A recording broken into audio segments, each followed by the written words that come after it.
Hello and welcome to Re-enthused. Today we're going to take another look at the Bandai RX-78 Gundam personal computer. That's a hell of a mouthful.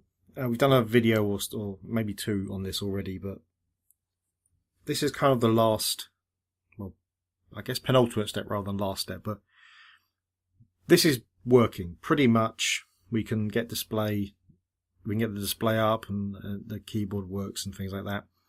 But the joysticks are a special kind, and they're like a DIN plug, a round DIN plug, rather than being a type that we're used to. I can't find any schematics on that online. They may be there, but they may be in Japanese, so my searches won't find them. So we are going to basically try to find out what the pinout is. I've done some preliminary work. I've used a meter to take a look inside, so I know that there's something weird going on with the ground. There's like a joint ground, and there's a split one. We'll work that out. And all of the pins have a voltage going through them. So what that means to me is that we're basically just creating, we just need to create a circuit, and that will give us our directions and our fire buttons, which makes sense. It's the simple way that they were done at this point. They weren't using chips to send data across the lines and stuff. They were just doing literally, this button has been pressed, which is good. Obviously, if it had been the other kind somehow, we'd have been in real trouble, because there's no way we'd be able to work that one out too easily. So now the problem we had before with trying to find this out is that we just didn't have any games, and without games you can't find out if the buttons are being pressed, because nothing happened on the command line. Well, now we have games. This is the fact I'm going to use the one I'm going to use. We've got the pro wrestling in there. So the idea is we start it up. We just start probing around with this mess down here, there, and we just find out if we make a connection, what happens. Yeah, I mean, it should be okay. I've checked the circuit, and connecting any of these pins together shouldn't cause any kind of short circuit. It's not supposed to be there. Obviously, if you're doing the same thing, you need to be a bit careful and make sure that as well. Right, first of all, let's just turn the machine on. I'm having to record using 3 devices here. There's obviously my voice, this camera, there, and also the video footage. Right, first what we'll do is we'll just turn down the television.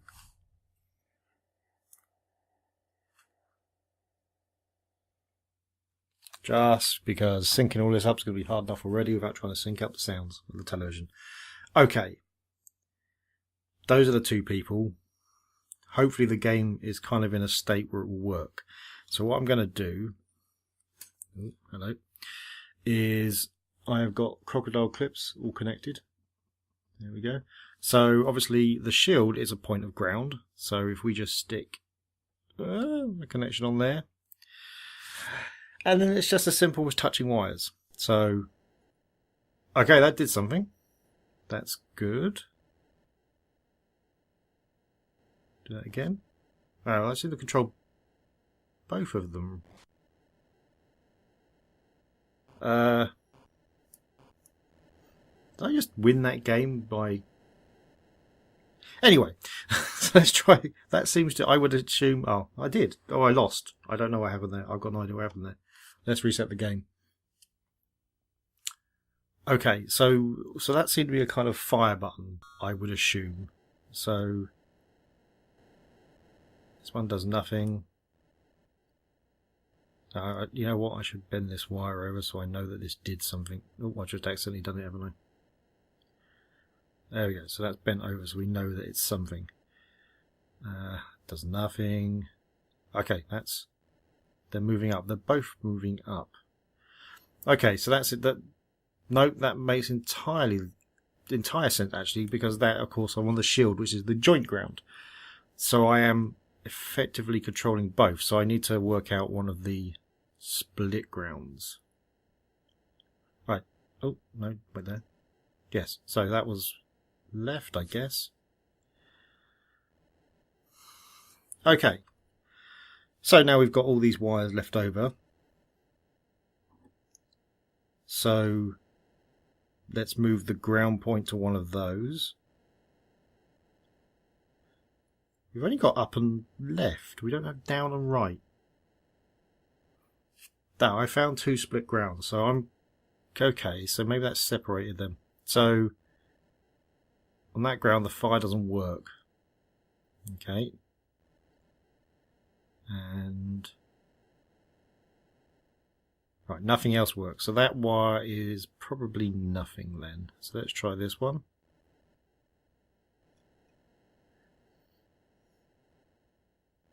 Nothing. Oh, wait, that flashed. What happened? Nothing. Oh, maybe I might be trying to go up. Okay, and that was definitely left. All right, so this is the ground for the player 1, but it only seems to do up and left. Not fire as well. Interesting. All right, anyway, next ground. It doesn't do fire either. In fact, that does nothing, so that's another nothing. These could be non-connected wires. We could have checked this from inside, to be honest. Now this ground. Well, that ground also doesn't seem to do fire. So, it does, however, do down. Right, down. And yes, down and right. So this one here, let's make a bigger loop of that, is down and right. Now the concerning one though is that the fire only seemed to happen on the main ground.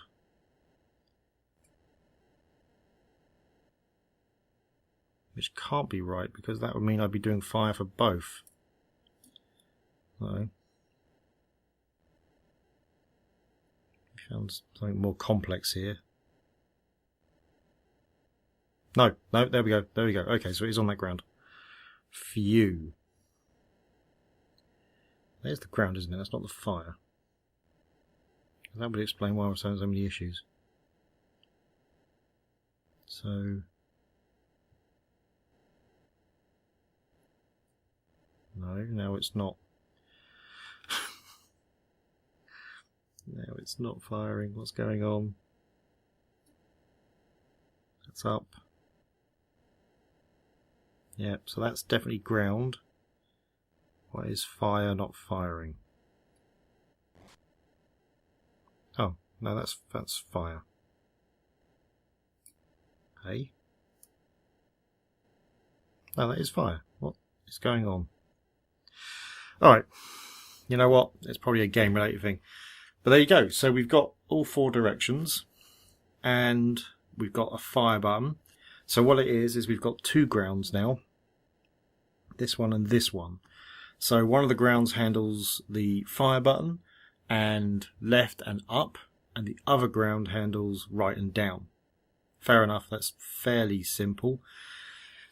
Now what this means is that we can take our DIN plug that we've got here and we can make a converter so that we can plug in a joystick that's easier to get hold of, such as I think it's just one fire button, I'm guessing, unless this game just uses, we'll work that one out later on. So just one fire button at the moment, so we could just do, well, if we just do an Atari style connector, then we can think about it afterwards, but maybe we'll just go for a Mega Drive controller, because that's a fairly simple way of doing it. Obviously an Atari joystick would be even easier, but it's probably easier to find Sega joysticks than it is anything else, so maybe we'll use that. Alright, well, thanks for sitting through my rambling. This is almost ready now. As soon as I've created this adapter, then we'll actually be able to try some of the games out and do a proper thing on this. But yeah, it's getting there. Right, thanks for watching. If you like the video, please hit like. If you really like the video, please hit subscribe. If you didn't like the video or you've got other comments to make, then please leave them below. Also, do not forget to hit the bell icon so you get told when new videos are out, because apparently just being subscribed to the channel isn't enough. See you next time.